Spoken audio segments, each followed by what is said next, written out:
رسول اللہ علیہ السلام کے الفاظ کے عین مطابق سورج اس وقت یعنی 14 صدیاں قبل جو کر رہا تھا اس وقت بھی اس نے ویسے ہی کرنا تھا جب اس نے جہاں غروب ہوتا ہے وہیں سے طلوع ہوتا ہوا نظر آنا تھا.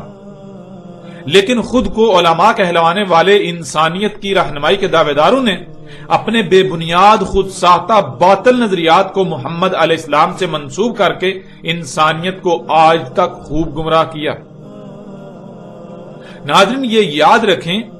کہ اس وقت سورج و زمین کے حوالے سے ایک عقیدہ پایا جاتا تھا، جیسے آج مختلف طرح طرح کے عقائد و نظریات ایسے پائے جاتے ہیں کہ جن کے بارے میں کہا جاتا ہے کہ ان عقائد پر کسی طرح بھی کمپرومائز نہیں کیا جا سکتا،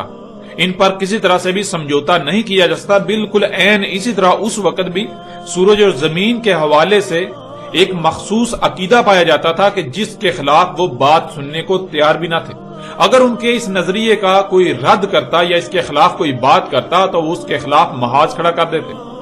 وہ اپنے عقیدے اور نظریے کے خلاف کوئی بات سننے کو تیار نہ تھے.